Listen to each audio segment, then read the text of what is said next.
Especially నాకు మురారిలో మీది చాలా ఫేవరెట్ అనమాట నాకు మీ క్యారెక్టర్ అనేది. సో ఆ మందు కొట్టడం కానీ అక్కడంతా మీరు చేయడం కానీ అది చాలా డిఫరెంట్ న్యాచురల్గా ఉంటుంది. నిజంగానే ఇలానే ఉంటారు. బ్రదరు ఓ వ్యవసాయం చేస్తూ ఇంట్లో పూల మొక్కలకి మందు కొడుతుంటాను. ఆ సీన్ కూడా అసలు స్క్రిప్ట్ మీద లేదు. There is no script. నాకు ఆ రోజు మహేష్ బాబును నేను ఉన్నాము. వంశీ వచ్చి ఏం లేదురా ఈ మాదిరి మహేష్ వస్తాడు, నిన్ను అడుగుతాడు ఈ మాదిరి మళ్ళీ మావయ్య ఇంటికి మన ఇంటికి ఏంటి గొడవ అని. నాకు ఇదిగో ఈ టాపిక్ కావాలి. ఈ మాదిరి పెళ్ళప్పుడు ఇలా గొడవ జరిగింది, వాళ్ళిద్దరికి గొడవ అయింది, పెళ్లిలో వాడి తను కొట్టాడు, ఆ కొట్టినందువల్ల మన దీనికి వాళ్ళ దీనికి గొడవ అయింది, అందువల్ల రెండు కుటుంబాలు విడిపోయి ఒక టాపిక్ కావాలి. న్యాచురల్గా నేను చెప్పేశాను. ఆ తర్వాత మహేష్ బాబు వస్తు మీద నీ అభిప్రాయం ఏంటంటాడు. ఆ అమ్మాయికి ఏమండి చాలా మంచిది, మొన్న నేను పొలంలో పని చేస్తుంటే వచ్చి వరి పైర్ల మీద కూడా ఏదో రీసెర్చ్ చేసింది, చాలా మంచిది అని చెప్పి. అప్పుడు ఏంటి ఆ అమ్మాయి గురించి అంత ఇంట్రెస్టింగ్గా అడుగుతున్నాను. ఇవన్నీ నా ఓన్ క్రియేషన్ నేను చేసి చెప్పుకున్నది. అందుకని అది కొంచెం న్యాచురల్గా ఉంటుంది క్యారెక్టర్ కూడా.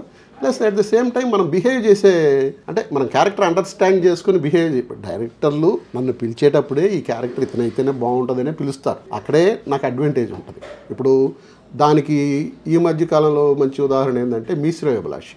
దాంట్లో క్యారెక్టరు నన్ను అనుకున్నాక కొంచెం గడ్డం కావాలన్నాడు. నేను వేరే సినిమా చేస్తున్నప్పుడు డేట్లు కుదరలా. ఒక 4 రోజులు పడుతుంది నాకు ఈ షెడ్యూల్ అయిపోవడానికి, మీకోసం 4 రోజులు షూటింగ్ అయినా ఆపేస్తాను కానీ మీరే చేయాలి ఆ క్యారెక్టర్ అని ఈశ్వర్ రెడ్డి కూర్చొని నా చేత గడ్డం తీయడానికి మళ్ళీ నాకు 6 నెలలు పట్టింది. ఎందుకంటే కంటిన్యూగా వేరే సినిమాలు చేస్తూ ఉన్నాను. అప్పుడు తను 4 రోజులు షూటింగ్ ఆపేసి నా కోసం పిలిపించి ఆ క్యారెక్టర్ చేయించాడు.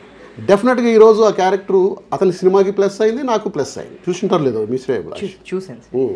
సో ఇంకొకటి దానిలో ఇప్పుడు టాపిక్ వచ్చింది కాబట్టి మురారి మూవీలో మహేష్ బాబు గారితో ర్యాపో అంటే ఏం చెప్తారు? అండ్ నేను కూడా విన్నాను కృష్ణ గారి ఫ్యామిలీతో మీకు ఒక స్పెషల్ ర్యాపో ఉందని. ఏంటి సార్ అది? కృష్ణ గారి ఫ్యామిలీతోనే అంటే they are all good people అండి.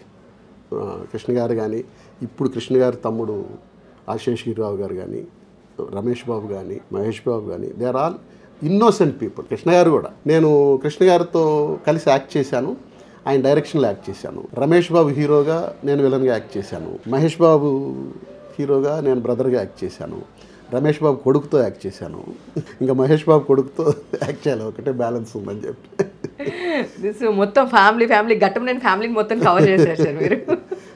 సో మహేష్ బాబు గారితో ఏదైనా ఒక మంచి ఒకటి మహేష్ బాబుతో చాలా సరదాగా ఉండేదండి. Very nice person. నేను మీకు ఇందాక చెప్పా నా భోజనం నేనే తెచ్చుకుంటానని. అది అవుట్డోర్ షూటింగ్ రామచంద్రపురం. నాకు వెళ్ళిన వెంటనే టెన్షన్ ఏంటంటే భోజనం ఏం చేయాలి. నాకు బయట భోజనం తినడానికి కొంచెం కష్టంగా ఉంటుంది, అది ఇష్టంగా ఉంటుంది. మహేష్ బాబుకి అప్పుడు అక్కడ ప్రొడ్యూసర్ గారి ఇంట్లో నుంచి వాళ్ళ సిస్టర్ ఎవరో ఉంటే క్యారియర్ వచ్చేది. మొహమాటం లేకుండా వెళ్ళి, బాబు నా పరిస్థితి, నేను బయట భోజనం తినలేను, మీ క్యారియర్లో భోజనం చేస్తాను అంటే 100% వచ్చి తినండి, ఏం ప్రాబ్లం లేదు నాకు. ఆయనకి ఎందుకంటే ఆయనకి 4-5 భోజనం వచ్చేదిలేండి. అలా ఆ 30 రోజుల్లో 45 రోజులు ఎంత ఉన్నాం, 45 రోజులు ఆయనతోనే కలిసి భోజనం చేసాం. ఓకే. సో అక్కడ సీన్స్ చేసేటప్పుడు కానీ సో దాంట్లో అంతా ఎంత బాగుందంటే మురారి అనేది అసలు అదొక ఇప్పుడు శివ ఎట్లనో మురారి అనేది అసలు ఒక మంచి ఫ్లేవర్ఫుల్, అంటే ఒక పండగ సినిమా అంటారు కదా. సో దానిలో అసలు మామూలుగా కాదు.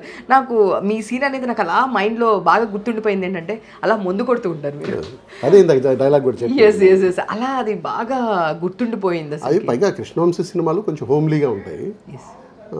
అది సక్సెస్ఫుల్ సినిమా కాబట్టి ఆటోమేటిక్గా ఇంకా మనకి ఆ ఫ్లేవర్ కనిపిస్తుంది.